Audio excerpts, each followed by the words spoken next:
Hello, my name is Paul Gould, and I'm excited to be with you for the next 15 lectures as we talk about cultural apologetics. Now, I'm a philosopher.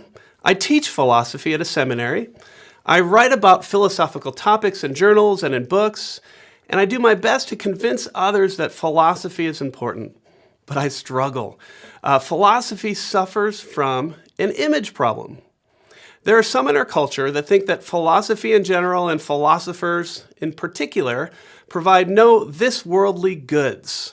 Rather, we spend our time asking lots of silly questions like how many angels can fit on the head of a pin? You might have heard that one. Or questions like if you eat pasta and anti-pasta, would you still be hungry? Or questions like what was the best thing before sliced bread? In fact, even in the days of the golden era of philosophy, the days of Socrates and Plato themselves, philosophy and philosophers were made fun of. One of my favorite Greek comedies is by the ancient poet Aristophanes, and it's a comedy called The Clouds. And in this play, Socrates makes his appearance dressed in a silly robe, hanging in a basket, and he's contemplating the air, whatever that is, and he's asking questions like, how many times the length of its legs does a flea jump? You see, philosophy suffers from an image problem. And then there's the jokes. You hear about lawyer jokes, but there's actually philosopher jokes. And probably one of my favorite jokes, because it actually hits so close to home, was a joke I heard in graduate school. It was a joke about the difference between a pizza and a philosopher. It's not really a laugh out loud joke, but it's kind of a groaner. And so here it is. The question is, what's the difference between a pepperoni pizza and a philosopher? And the answer is one feeds a family of four. Yes, I know it's kind of a groaner, but it hits close to home. Now, the truth is that philosophy is actually extremely important. In fact, philosophy, the word is literally, it means the love of wisdom.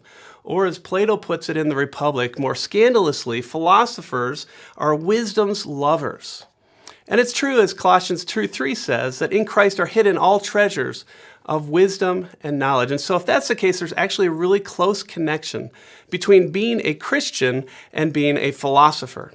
In fact, all of us, and this might surprise you, all of us are philosophers, even if you don't get paid to be one. After all, every one of you have beliefs about God, about the world, about yourself. And in fact, you have no choice on whether or not you are a philosopher or a thinker. The only choice you have is whether or not you will be a good philosopher or a bad one. And so I want to help you in this course to be a good philosopher, to be a good thinker, to be a good cultural apologist. But I get ahead of myself. Like philosophy and philosophers, Christianity too has an image problem. While interest in religion has increased in the 21st century, culture in the West is largely becoming post or sub or anti-Christian. And along with this, the church has grown anti-intellectual and sensate, out of touch with the relevancy of Jesus and the gospel to all aspects of contemporary life. As a result, the gospel doesn't get a fair hearing. So the Christian voice has become muted. Add to this the fact that Christians often find themselves as fragmented as their non-Christian neighbors. We're marred by scandal, infighting, a lack of conviction, and so our prophetic voice is barely a whimper, and Christians historically have been called to exercise this prophetic voice. And so as a result, the Christian conscience has become muted. Still worse, Christians tend to look at the world pretty much the same as everyone else does. The world is viewed as ordinary, or mundane, or everyday. As the collective imagination of the culture is focused on the mundane, so too the Christian imagination has become muted. So these factors, the muting of the Christian voice, the conscience, and the imagination have diminished the prospect of having a genuine missionary encounter with others today. All too often, Christianity is relegated to the margins of culture, viewed as implausible or undesirable or both. Christianity, like philosophy, has an image problem. The question I want us to consider in this course is this: how can we work to renew the Christian voice, conscience, and imagination so that the gospel will get a fair hearing? Or, as the great missionary to India, Leslie Newbegin, put it on the first pages of his excellent book, Foolishness to the Greeks, he asked this question. He says, what would be involved in a genuine missionary encounter between the gospel and the whole way of perceiving, thinking, and living that we call modern Western culture? This is the crucial question, I think, that can be asked in a post-Christian culture. It's not the ultimate question, it's penultimate, right? The ultimate question for each of us is, what do you make of Jesus Christ? But Newbegin understood that the gospel is never proclaimed in a culture, and that every person we seek to reach is shaped by the collective mindset, the collective imagination, and the collective conscience of our culture. And this collective view informs whether or not the Christianity will be viewed as plausible or implausible, as a genuine possibility or an outrageous idea. So the crucial question before us, like Newbegin, is how can we have a genuine missionary encounter with the culture we find ourselves in?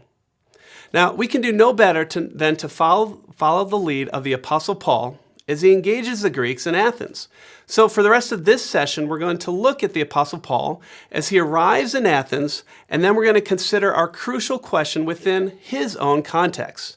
And so we'll look at Acts chapter 17, verses 16 to 34, and we're going to make 6 observations along the way. And what will emerge from our exploration of this passage is a model of cultural apologetics, of how to embody the gospel in the midst of human culture. On his second missionary journey, after being run out of Thessalonica and Berea, the Apostle Paul finds himself in Athens to await the arrival of his companions Silas and Timothy. Now, I'll be reading out of the New International Version, beginning in Acts chapter 17, verse 16. Let's begin there. It says, while Paul was waiting for them in Athens, he was greatly distressed to see that the city was full of idols. And this leads to our first observation, and it's an observation about the Athenians as much as it is an observation about us. And here it is. The observation is that we worship that which is considered ultimate in our lives. Paul had ventured more than 1,000 miles from home, all the way to the most important city in all of Greece, to the home of Socrates and Plato and Aristotle and Epicurus and Zeno. These are important philosophers. It had produced famous playwrights such as Menander and then Aristophanes, who we shared about earlier, as well as important historians such as Thucydides. During Paul's time, the golden age of Athens had passed. As one commentator put it, Athens was in the late afternoon of her glory. In Paul's day, Corinth, where Paul is going to head next, had replaced Athens as the most important political and commercial center in Greece. Still, Athens was an important intellectual and culture center of the ancient world. It was the home to the very first university, Plato's Academy, and it was also an important religious center in the ancient world. In fact, one man who came to Athens at about the same time as Paul said this about the city. He said, it's easier to see a god or a goddess on the main streets than to meet a man. By Paul's time, estimates would say that there's somewhere between 10,000 and 20,000 citizens, but about 30 to 40,000 idols that lined every street and building and marketplace in the city. And it's no different in our own day and age, is it? Everywhere you go, wherever you look, man has erected a god in which he worships. Of course, it might not be in the form of a statue, but we all worship that which we consider ultimate in our lives. I believe that we're led very naturally to worship that which is ultimate in our lives, and I was actually made aware of this universal thirst for worship, oddly enough, at a Pearl Jam concert in LA when I was in seminary. Now, I don't know if you know who Pearl Jam is. Just think 1990s grunge band. If you don't know what the 1990s grunge bands are, then just think really loud, sometimes obnoxious guitar, and you kind of get the idea. So I was living in LA a number of years ago. I was going to seminary, and my friend Mike and I went to this concert. And what I found was most amazing at the concert was after about 2 hours, as Pearl Jam gets on the stage, the entire auditorium begins to sort of move as a single organism to the rhythm of Pearl Jam. And about 2 hours in, I realized that we were engaged in basically the secular equivalent of a church worship service. And I can remember walking to my car that night, realizing that we all worship. There's this natural tendency of the human spirit to worship. And of course, that night we were worshiping at the altar of Pearl Jam. And of course, this makes sense, right? We've been created by God to respond to Him, to love Him, to worship Him, and to delight in Him, to enjoy Him. Thus, at our core, human life is inherently religious. All of human life is lived in response to God, either in communion or active or passive rebellion against God. All of us worship, and that which we consider ultimate in our lives. There's either the worship of the true God or idolatry. It's no wonder that Paul was greatly distressed, as we read in Acts chapter 17, verse 16, as he walked the streets of Athens and was confronted at every turn with lifeless idols. The Greek word here is one of intense anger. Paul's spirit was provoked within him because he understood that idolatry robs God of His glory. This intense anger spurred him to action. And so in verse 17, he begins to proclaim the gospel, as was his custom. He reasoned in the synagogue with the Jews and then in the marketplace with the God-fearing Greeks. And as he shares the good news, as we read in verse 18 about Jesus and the resurrection in Athens, Paul encounters the philosophers of his day, the Stoics and the Epicureans, and it basically evokes two reactions from his listeners. First, some think that he is a babbler in verse 18. Literally, this word is interesting. It means a seed picker. It's a word that evokes the image of a bird that's pecking indiscriminately at seeds in a barnyard. And the idea was that Paul was a kind of dilettante, someone who picks up a scrap or an idea of wisdom here and another idea here, and he passes it off as profundity. So that was the first group. The second group thought that he was teaching about foreign deities. And you see, the philosophers misunderstood Paul to be actually proclaiming two gods. They thought he was teaching about a god named Jesus and a goddess named Anastasis, which is the Greek word here for resurrection. Paul was creating such a stir that they took him and they invited him to speak at the Areopagus in verse 19. Now, the Areopagus is the ruling body for the city of Athens. It's also a place, it's a hill in Athens, and this is the ruling council who 400 years ago condemned Socrates to death for corrupting the youth and for introducing false gods. And so Paul begins his speech to the men of Athens in verse 22. Let's read verses 22 and 23. Paul then stood up in the meeting of the Areopagus and said, "Men of Athens, I see that in every way you are very religious. For as I walked around and I looked carefully at your objects of worship, I even found an altar with this inscription, 'To an unknown God.' Now what you worship is something unknown, I'm going to proclaim to you." This leads to our second observation. I want you to notice that Paul was a student of the culture he sought to reach with the gospel. There's a phrase in verse 23, this phrase, "looked carefully," means looking at something again and again, examining it meticulously. In other words, Paul didn't simply happen across these altars, he went looking for them. He did his homework. And what he discovered was all over the city, there were altars to an unknown God. Now, he also would have learned that during a deadly plague that hit the city of Athens about 500 years ago, before he was there, it wiped out about a third of the population. And the people of Athens sought to appease the gods that they knew by name, offering sacrifices one after another to God after God. But no matter who they sacrificed to, the plague wouldn't stop. Finally, one of their teachers, a poet named Epimenides, said, "Why don't you make an altar to an unknown God and offer sacrifices to it?" And so they did, and the plague stops. And so, all over the city, they have these idols to this unknown God. You see, Paul did his homework. He took his time to understand the culture so that the gospel would get a fair hearing. And this observation is important, right? It points to the character of the messenger. Paul was intellectually and morally virtuous. He was provoked rightly in the face of idolatry, so he was morally virtuous. And then he was compelled by the love of Christ to take the time to study, to understand, and to see things from the perspective of another.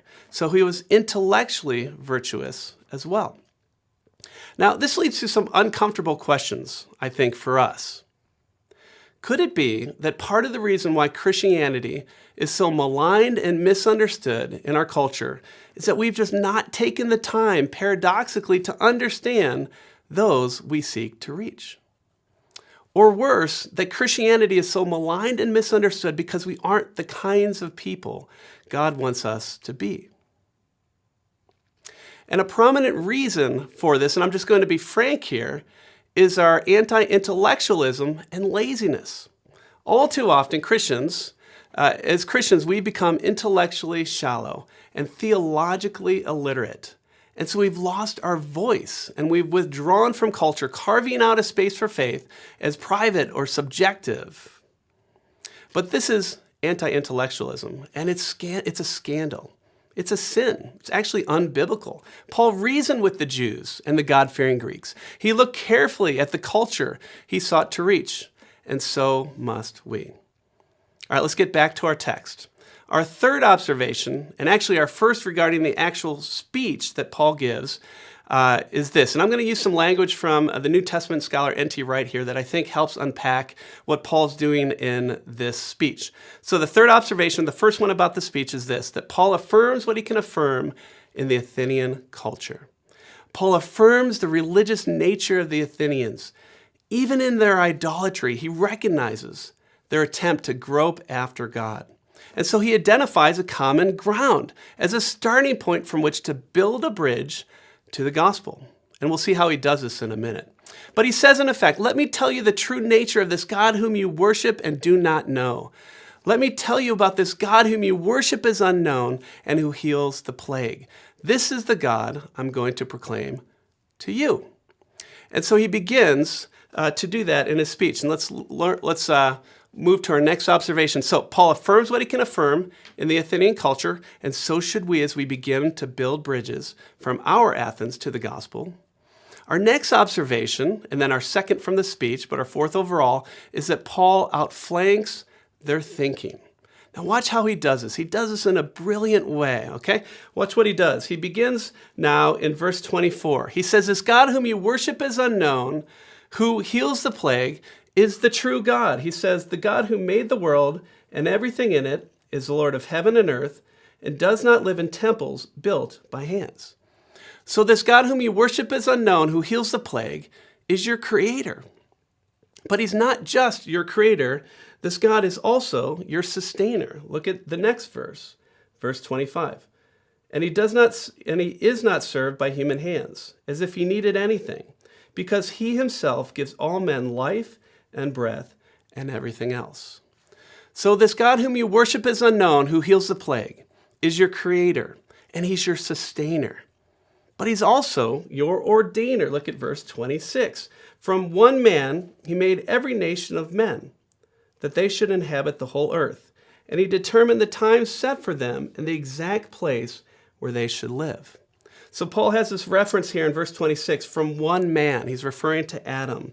And the idea here is that he wants them to see that they are from one common source. So this God whom you worship is unknown, who heals the plague, is your creator and your sustainer and your ordainer. And because of that, for that reason, he says in verse 27, you should seek him. Look at verse 27. God did this so that men would seek him and perhaps reach out for him and find him, though he is not far from each one of us. Now here we find Paul's theology of general revelation. God has revealed himself through that which he has made so that we would seek him. This is why God did this. Paul uses this word here, reach out or feel after God and find him. And it's the same word that the Greek poet Homer used in the well-known story of the Cyclops, which you can read in Homer's Odyssey.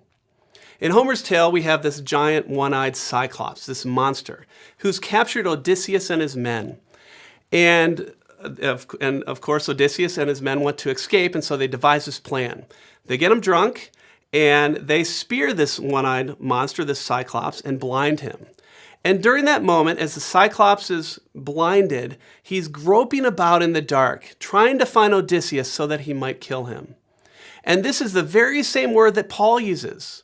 So it's as if Paul is saying, in your sin, we are as blind as the blinded Cyclops.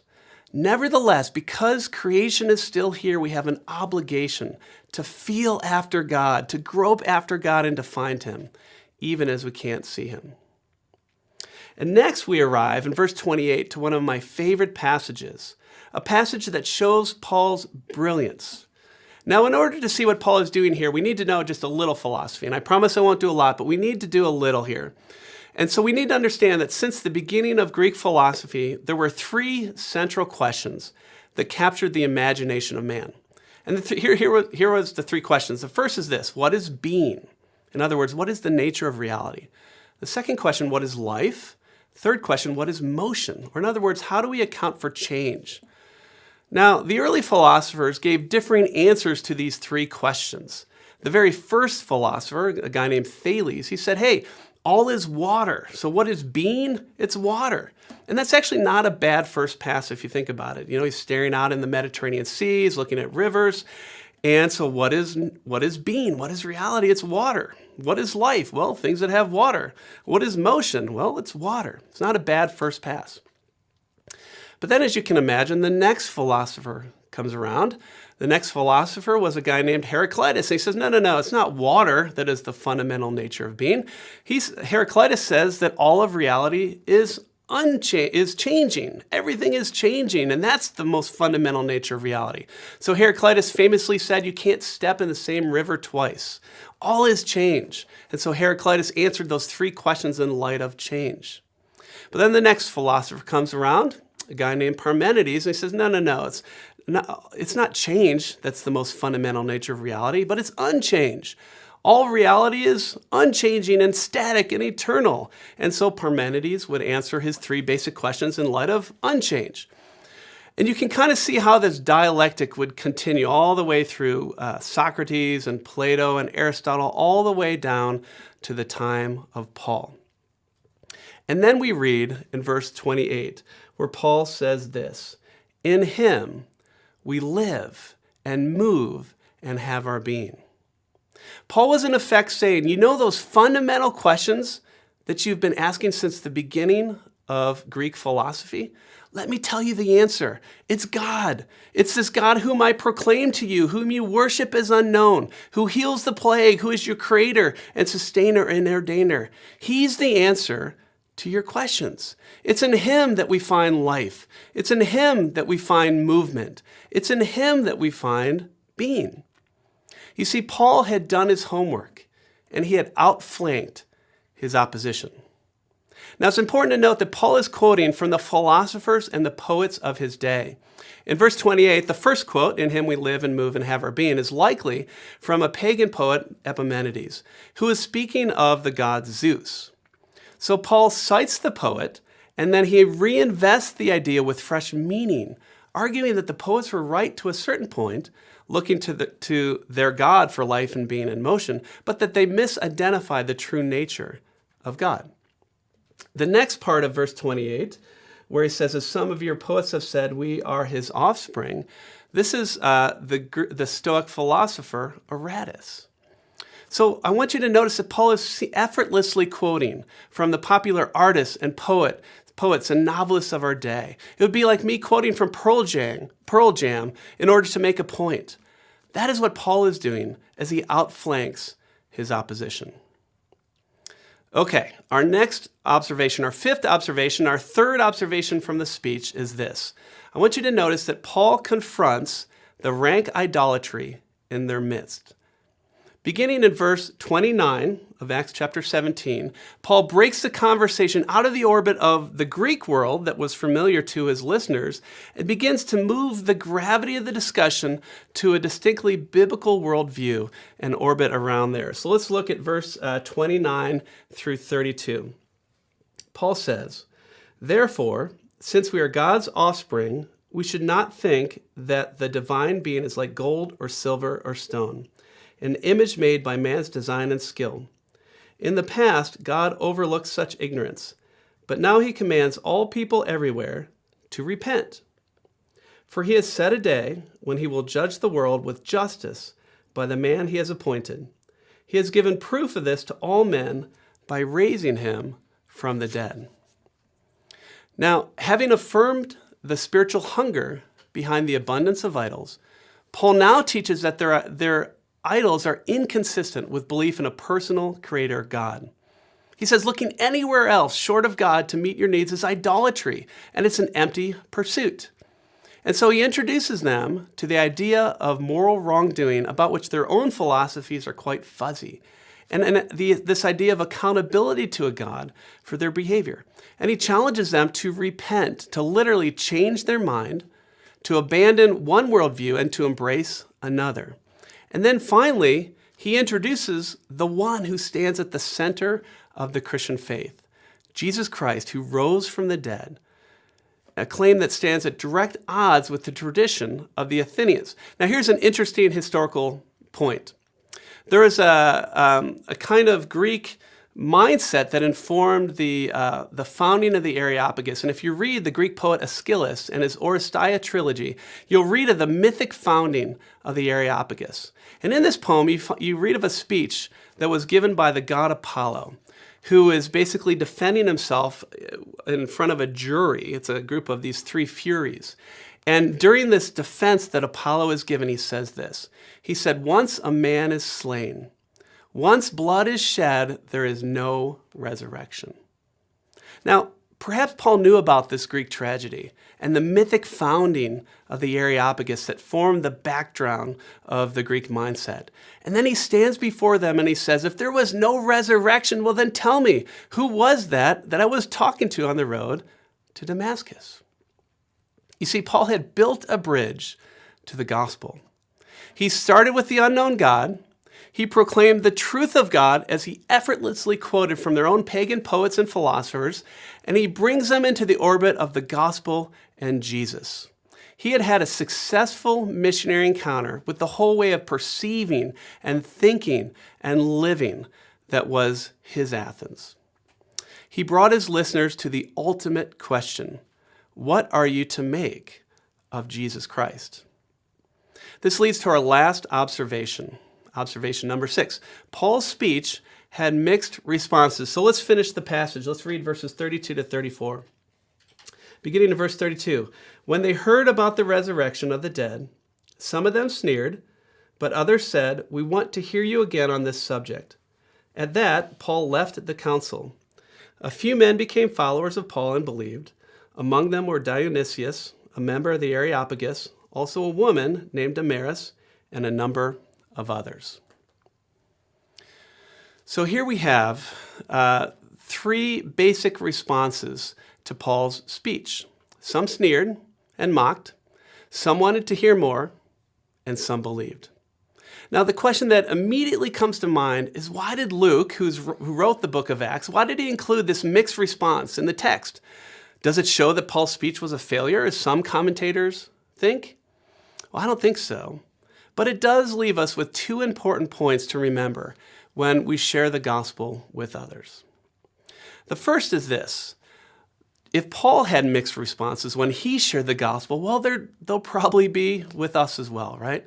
There'll be mixed response. Some will believe, some will reject Christ, and some will want to hear more. Our job is to faithfully present the gospel in a way that can be understood by those in our culture, so that they can see that the central question is, what will they do with Christ? It's the Holy Spirit's job to convict them of their sin, to bring them to faith, and it's not ours. Our job is to be a faithful witness. Now, the second thing that I want us to notice from Luke's recording the mixed results is that it's a reminder that there's actually another question that's even more fundamental than this ultimate question. Remember, I said the ultimate question that we want everybody to ask is, what do you make of Jesus Christ? But there's actually a more fundamental question than that. It's a question that C.S. Lewis reminds us of, and that's the question, what does Jesus Christ make of us? And here we need to be reminded that the answer is one of love and pursuit, that he thinks a great deal of us, so much so that he's given himself on the cross so that we might find hope and life and meaning and significance, not in the things of this world, but in the gospel and in Jesus Christ, who gives us our identity. So the mixed response to Paul's speech at Athens reminds us that we are aliens in a fallen world, called by God to be faithful witnesses for Christ in a world that desperately needs him. Now, Paul's method in Athens is instructive for us. He understood the culture, and he employed his knowledge in order to identify a starting point from which to build a bridge to Jesus and the gospel. In our next session, we'll develop a Pauline-inspired model of cultural engagement by following Paul's lead in doing three things. First, we'll consider our own Athens. And then we'll consider what kind of bridges can we build between our Athens and Jesus and the gospel. And finally, we'll consider the kinds of obstacles that must be addressed as we build a bridge to the gospel along the way.